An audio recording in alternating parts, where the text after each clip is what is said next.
করুণাময়ী কালী মন্দির টালিগঞ্জে অবস্থিত ৩২ নম্বর মহাত্মা গান্ধী রোড, টালিগঞ্জে মা করুণাময়ীর মন্দির। যদিও আমি যে মূর্তিটা এখন দেখাচ্ছি এই মূর্তিটি শ্মশানকালীর, অর্থাৎ একপারে আদিগঙ্গার একপারে আছে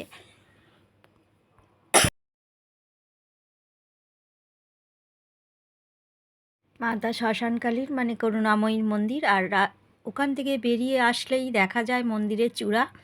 রাস্তার ওপরে 2 মিনিট গেলেই বড় মন্দির, যেটা আসল মায়ের মূল মন্দির, সেটি দেখা যায়। এবং মূল কালী মন্দিরের সাথে রয়েছে 12টি শিব মন্দির এবং একটি গণেশের মন্দির ও একটি রামকৃষ্ণের মন্দির।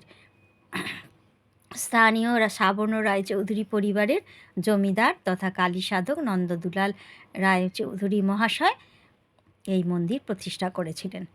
তার 7 বছর বয়সী কন্যা করুণার মৃত্যুর পর তিনি ভীষণ ভেঙে পড়েছিলেন এবং নামে এই কালী মূর্তিটি স্থাপন করেছিলেন। এবং কালী মন্দিরটি পঞ্চমন্দির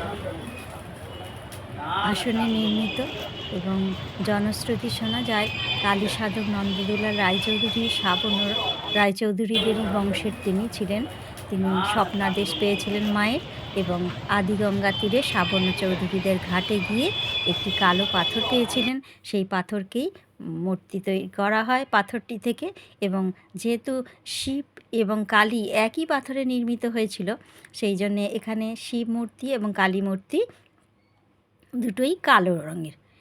তবে মায়ের কাপড় পরানোর ধরন ভীষণই অন্য ধরনের, ভালো সুন্দর ভিন্ন ধরনের কাপড় পরানো এবং মার অলঙ্কারে নানান রকম অলঙ্কারে সজ্জিত।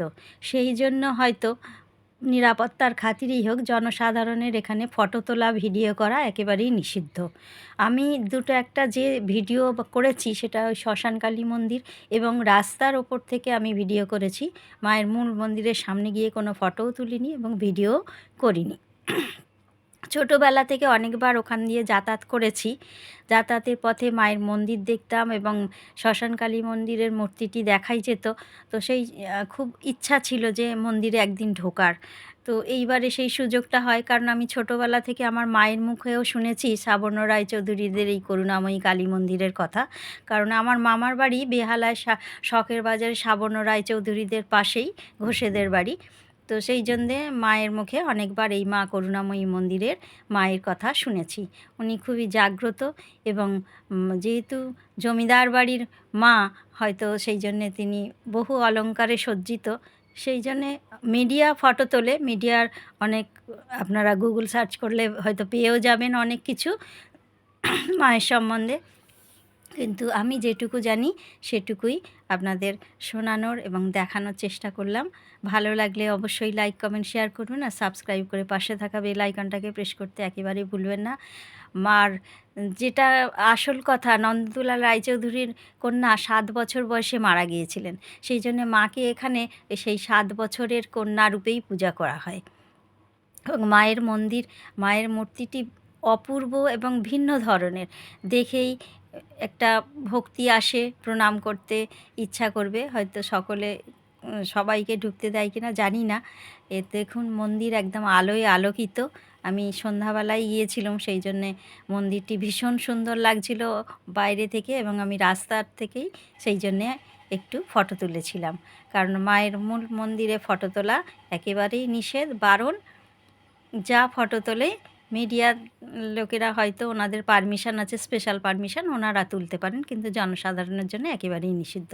তাই সেই বিধি ভাঙাটাও উচিত নয়।